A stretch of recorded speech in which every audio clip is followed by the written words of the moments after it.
Well, I always start my talk with a disclaimer.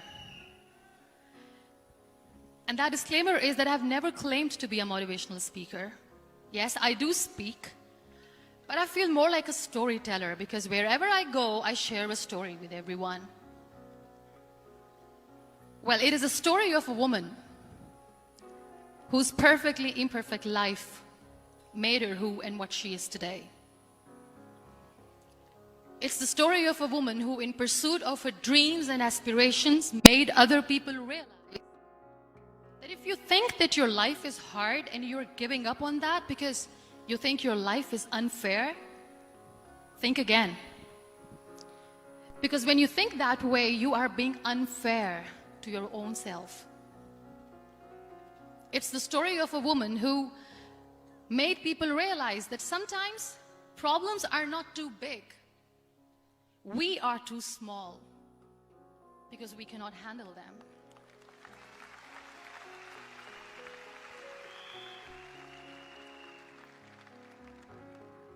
It is the story of a woman who with time realized that real happiness doesn't lie in success, money, fame.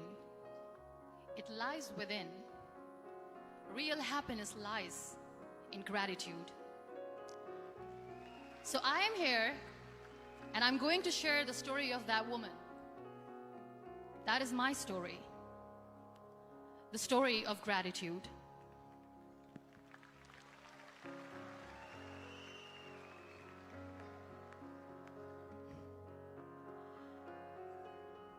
I love you too. I love you all. I believe in the power of words. Many people speak before they think. But I know the value of words. The words can make you, break you, they can heal your soul, they can damage you forever. So I always try to use the positive words in my life wherever I go.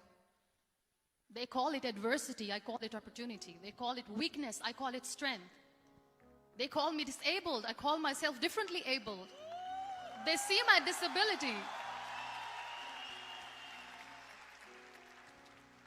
They see my disability, I see my ability. There are some incidents that happen in your life, and those incidents are so strong that they change your DNA. Those incidents or accidents are so strong that they break you physically. They deform your body, but they transform your soul.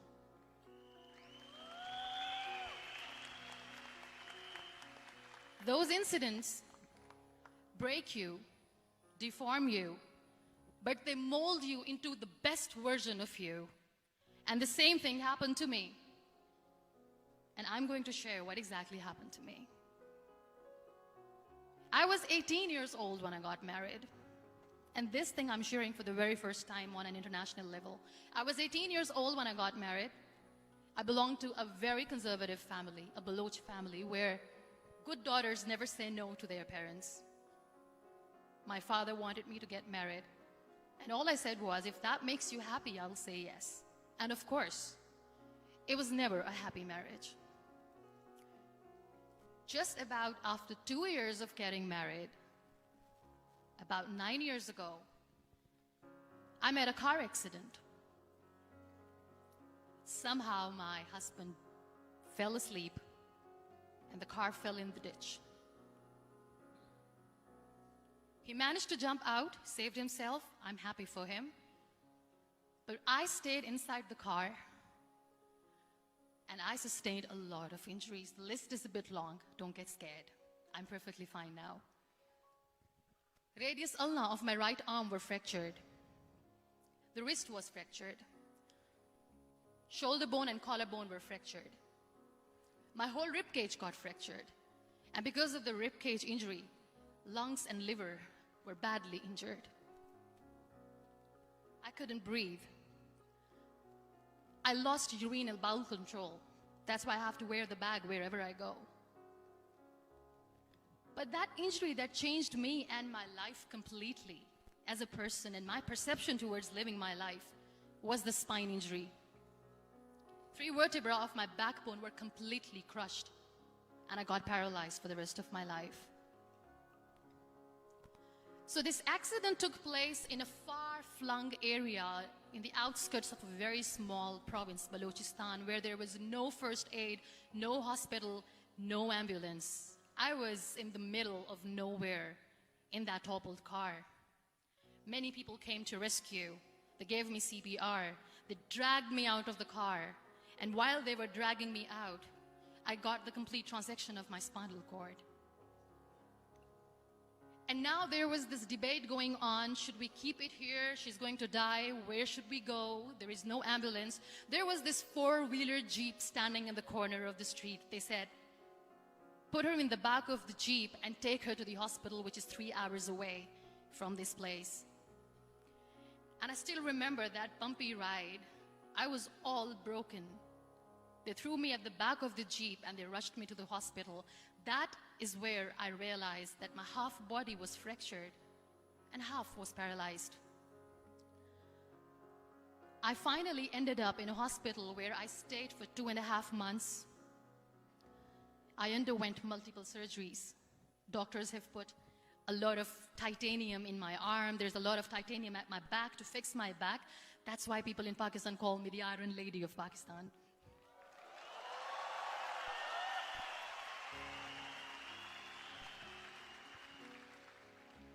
Sometimes I wonder how easy it is for me to describe all this all over again. And somebody has rightly said that when you share your story and it doesn't make you cry, that means you have healed.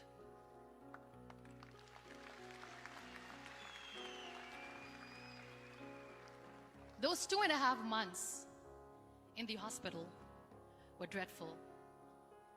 I will not make up stories just to inspire you. I was at the verge of despair. One day, doctor came to me and he said, well, I heard that you wanted to be an artist, but you ended up being a housewife. I have a bad news for you. You won't be able to paint again because your wrist and your arm are so deformed, you won't be able to hold a pen again. And I stayed quiet. Next day, doctor came to me and said, your spine injury is so bad, you won't be able to walk again. I took a deep breath and I said, it's all right. The very next day, doctor came to me and said, because of your spine injury and the fixation that you have in your back, you won't be able to give birth to a child again. That day, I was devastated. I still remember, I asked my mother, why me? And that is where I started to question my existence. Why am I even alive? What's the point of living? I cannot walk, I cannot paint, fine. I cannot be a mother. And we have this thing in our heads being women that we are incomplete without having children. I am going to be an incomplete woman for the rest of my life. What's the point? People are scared. They think I will get divorced. What is going to happen to me? Why me? Why am I alive? We all try to chase this tunnel. We all do this because we see light in the end of the tunnel, which keeps us going. My dear friends, in my situation, there was a tunnel that I had to roll on, but there was no light. And that is where I realized that the words have the power to heal the soul. My mother said to me, this too shall pass. God has a greater plan for you. I don't know what it is, but He surely has.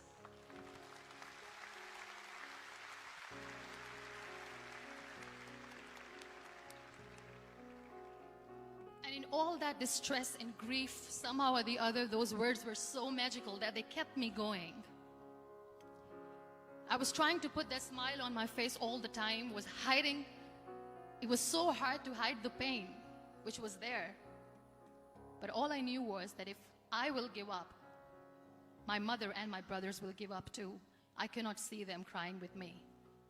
So what kept me going was, one day I asked my brothers, I know I have a deformed hand, but I'm tired of looking at these white walls in the hospital and wearing these white scrubs. I'm getting tired of this. I want to add more colors to my life. I want to do something. Bring me some colors. Bring me some small canvas. I want to paint. So the very first painting I made was on my deathbed, where I painted for the very first time. It was not just an art piece or just my passion. It was my therapy. What an amazing therapy it was. Without uttering a single word, I could paint my heart out. I could share my story. People used to come and say, "What lovely painting. So much color." Nobody could see the grief in it. Only I could. So that's how I spent 2.5 months in my hospital, crying, never complaining or whining, but painting. And then I was discharged, and I went back home. And I went back home, and I realized that I have developed a lot of pressure ulcers on my back and on my hip bone. I was unable to sit. There were a lot of infections in my body, a lot of allergies. So doctors wanted me to lie down on the bed straight for not 6 months, for not 1 year, for 2 years. I was bedridden, confined in that one room, looking outside the window, listening to the birds chirping, and thinking maybe there will be a time when we'll be going out with the family and enjoying the nature. That was the time where I realized how lucky people are, but they don't realize. That is the time where I realized that the day I'm going to sit, I'm going to share this pain with everyone to make them realize how blessed they are, and they don't even consider them lucky. There are always turning points in your life. There was a rebirth day that I celebrated. After 2 years and 2.5 months, when I was able to sit on a wheelchair, that was the day when I had the rebirth. I was a completely different person. I still remember the day I sat on the wheelchair for the first time, knowing that I'm never going to leave this, knowing that I won't be able to walk for the rest of my life. I saw myself in the mirror and I talked to myself. And I still remember what I said. I cannot wait for a miracle to come and make me walk. I cannot sit in the corner of the room crying, cribbing, and begging for mercy because nobody has time. So I have to accept myself the way I am. The sooner the better. So I applied the lip color for the first time.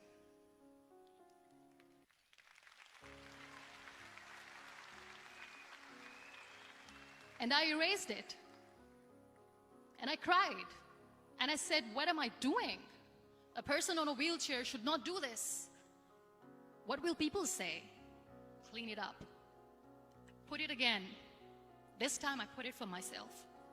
Because I wanted to feel perfect from within.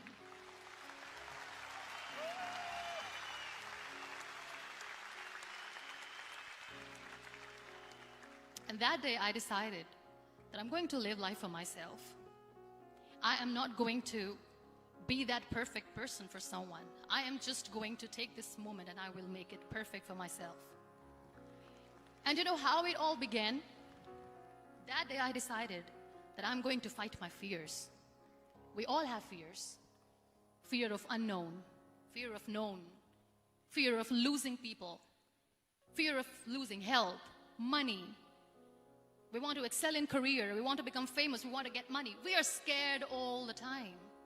So I wrote down one by one all those fears. And I decided that I'm going to overcome these fears one at a time. You know what was my biggest fear? Divorce. I couldn't stand this word. I was trying to cling on to this person who didn't want me anymore, but I said no. I have to make it work. But the day I decided that this is nothing but my fear, I liberated myself by setting him free. And I made myself emotionally so strong that the day I got the news that he's getting married, I sent him a text that I'm so happy for you and I wish you all the best. And he knows that I pray for him today.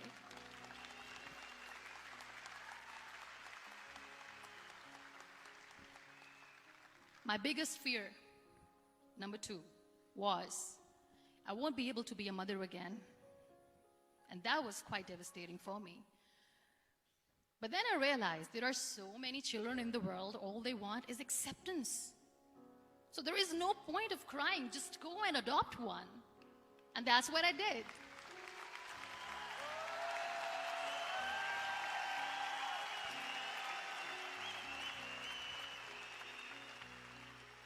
I gave my name in different organizations, different orphanages. I didn't mention that I'm on a wheelchair, dying to have a child.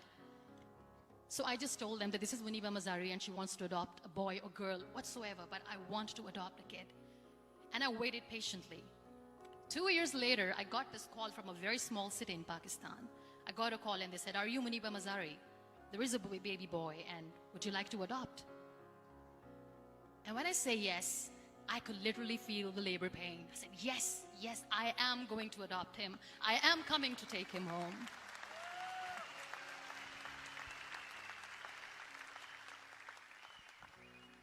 And when I reached there, the man was sitting and he was looking at me from head to toe. And in back of my head, I kept thinking that, oh my God, he's going to say she's on the wheelchair. She doesn't deserve it. How is she going to take care of him? And I looked at him and I said, "Do not judge me because I'm on the wheelchair." But you know what he said? He said, "I know you will be the best mother of this child. You both are lucky to have each other."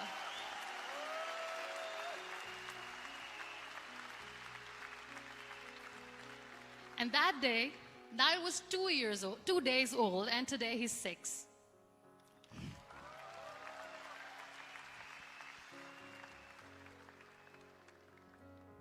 You'll be surprised to know another bigger fear that I had in me. It was facing people. I used to hide myself from people. When I was on bed for 2 years, I used to keep the door closed. I used to pretend that I'm not going to meet anyone, tell them that I'm sleeping. You know why? Because I couldn't stand that sympathy that they had for me.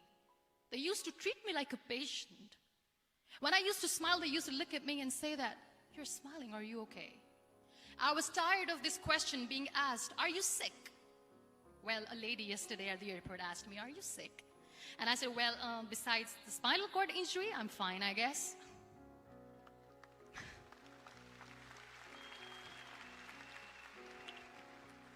But those are really cute questions. They never used to feel cute when I was on the bed. So I used to hide myself from people, knowing that, oh my God, I'm not going to see that sympathy in their eyes. It's all right. And today I'm here speaking to all these amazing people because I have overcome the fear.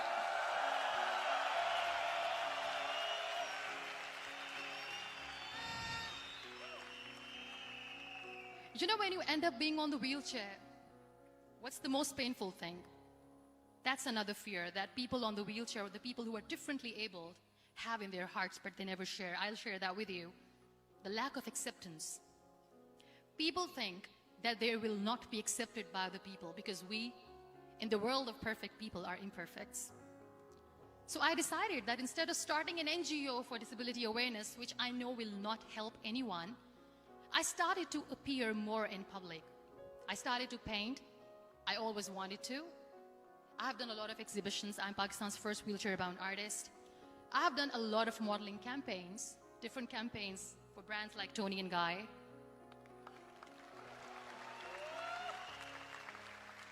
I have done some really funny, breaking the barriers kind of modeling. There was this one by the name Clown Town where I became a clown because I know that clowns have hearts too. And then I also decided that if I really want to make the difference, I am not going to let people use me for their polio campaigns where they will make you a victim and an emblem of misery and mercy and will say that, you know what, give polio drops to your children or they'll become like this girl. I decided that I'm going to join the national TV of Pakistan as an anchor person. And I've been doing a lot of shows for the last 3 years.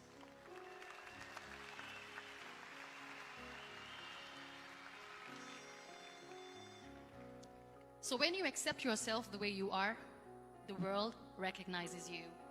It all starts from within. Thank you.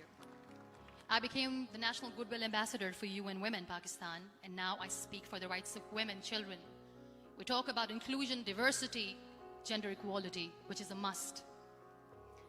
I was featured in BBC 100 Women for 2015. I'm one of the Forbes 30 under 30 for 2016. And it all didn't happen alone.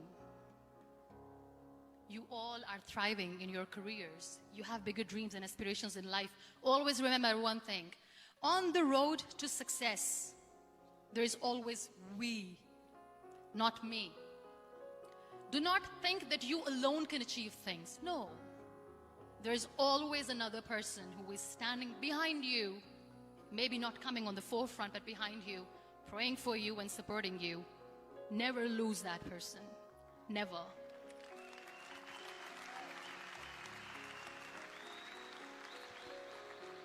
No matter how much I say that I couldn't find a hero, so I became one, I still want to recognize those 3 people in my life who literally changed my life completely, and I get inspiration from them every single day.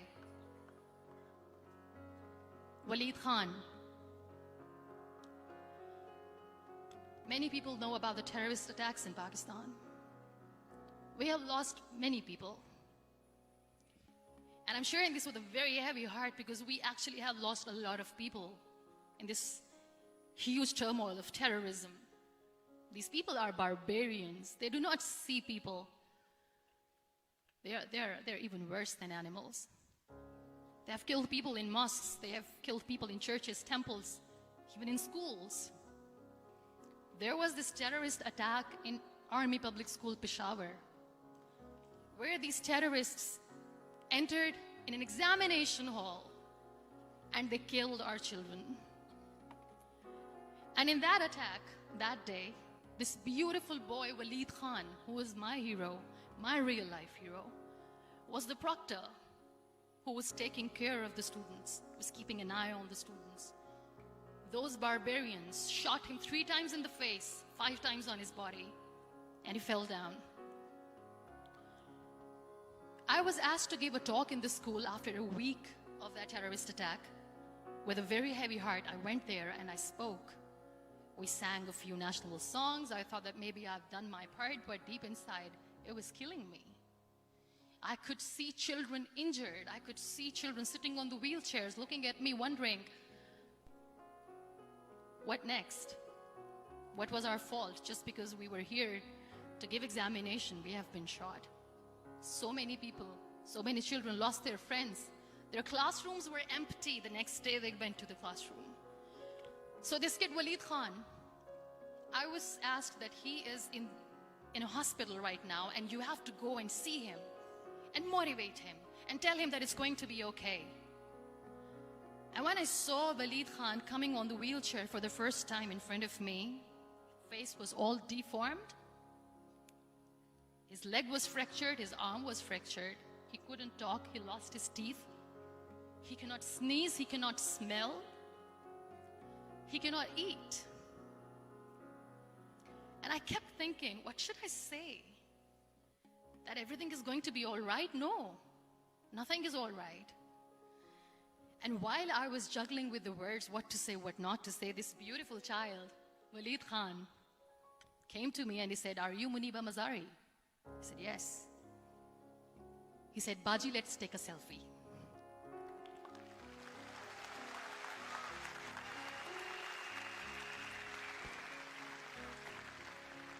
And with that beautiful toothless smile of Waleed Khan, we took that beautiful selfie that I still have with me. I don't share that here because he was in a very bad shape that time. And that is where I realized that when I was thinking too much about his deformities, he's happy with himself. He doesn't even care. Because today he goes in the same school, and when somebody asks him that what happened to your face, why so many scars, you know what he says? "These scars are my medals and I wear them with pride."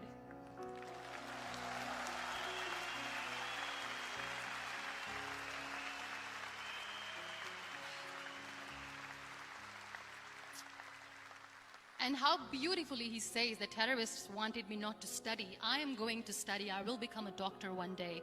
And this is my way of taking revenge from those terrorists.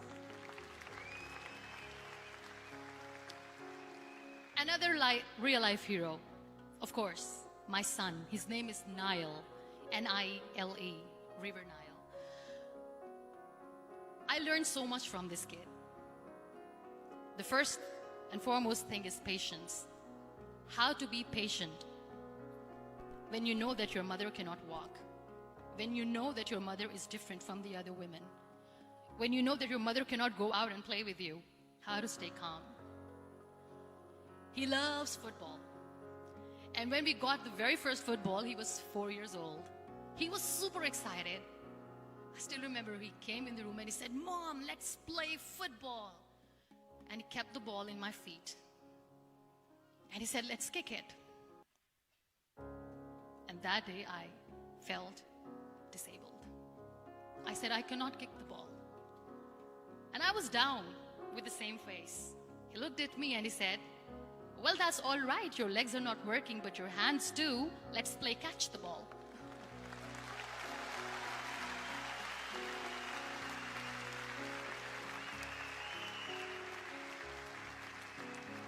You know what? That day he made me realize that when you think your glass is half empty, come on, your glass is half full. It's all in here and here. Last but not least, the woman who made me realize that heroes have no gender. The woman who believed in me even when I was completely at the verge of despair, where everybody left, she was there. And every time I looked at her, without saying anything, she used to look at me and said, "This too shall pass. God has a bigger plan. And one day you will say that, oh my God, that is why God has chosen me." She never cried in front of me. She has always said that there will be haters, there will be naysayers, there will be disbelievers, and then there will be you proving them wrong. My mother.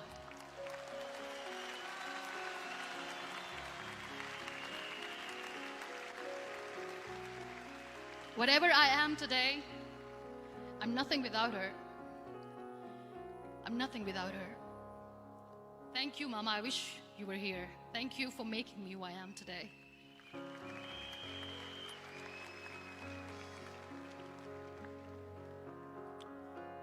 You know what? We human beings have a problem. Out of many problems, there is one more, and this is self-created one. We always expect ease from life. We have this amazing fantasy about life. This is how things should work.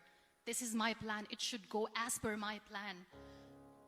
If that doesn't happen, we give up. So my dear friends, let me tell you one thing. I never wanted to be on the wheelchair. Never thought of being on the wheelchair. I was always aspiring to do bigger things, but had no idea that for that I have to pay the price to be where I am today. It's a very heavy price. This life is a test and a trial, and tests are trials are never supposed to be easy. So when you're expecting ease from life, and life gives you lemons, then you make the lemonade, and then do not blame life for that, because you were expecting ease from a trial. Trials make you a stronger, better person. Life is a trial, and with time you realize that.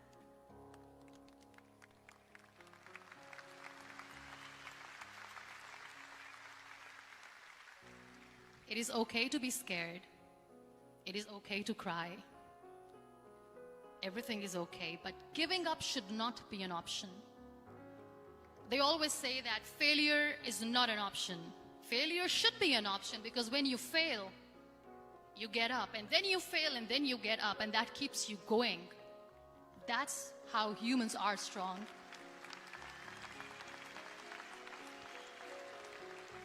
Failure is an option, should be an option, but giving up is not. Never. We have this thing in minds. We call it perfection. We want everything perfect. We want ourselves to be perfect. There is this image in our head about everything. Perfect life, perfect relationships, perfect career, perfect amount of money that we need to earn no matter what. Nothing is perfect in this world. We all are perfectly imperfect, and that is perfectly all right. That's all right. We were sent here not to become the perfect people. Those people who tell you how to look perfect, even those people are imperfect. Trying to fight this fear of looking imperfect. I used to be perfect. I still remember. I got this compliment years ago when I used to walk. Oh my God, look at you. You're fair, you're tall, you're perfect. Look at me now.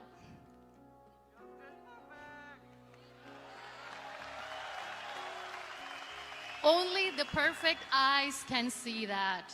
Only the perfect eyes will see that. Only the perfect eyes will see that. So yes,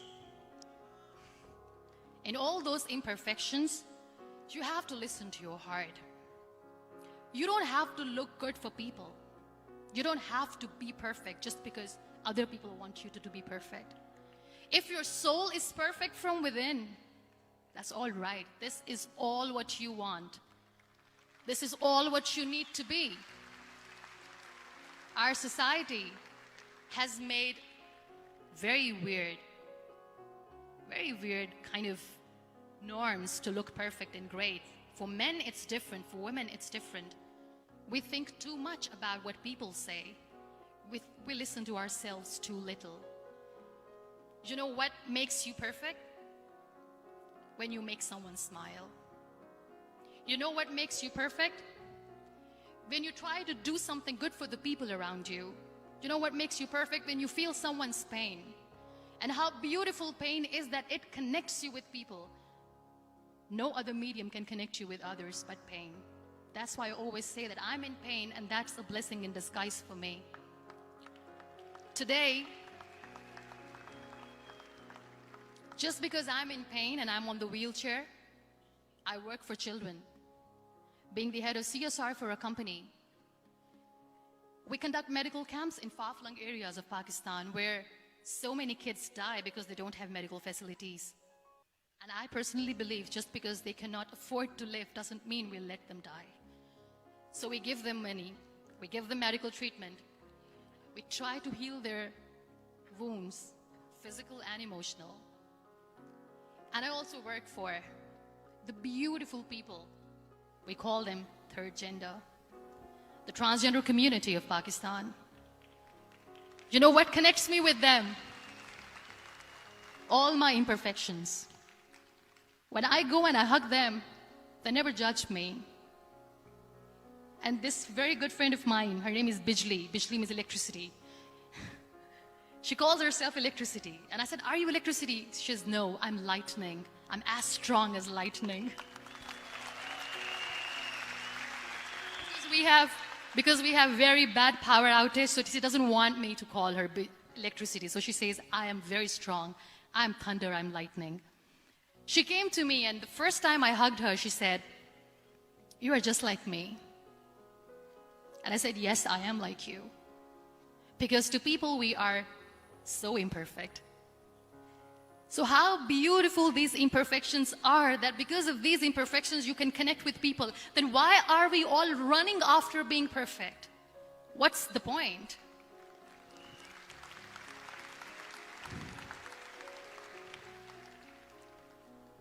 Every time I go in public, I always smile.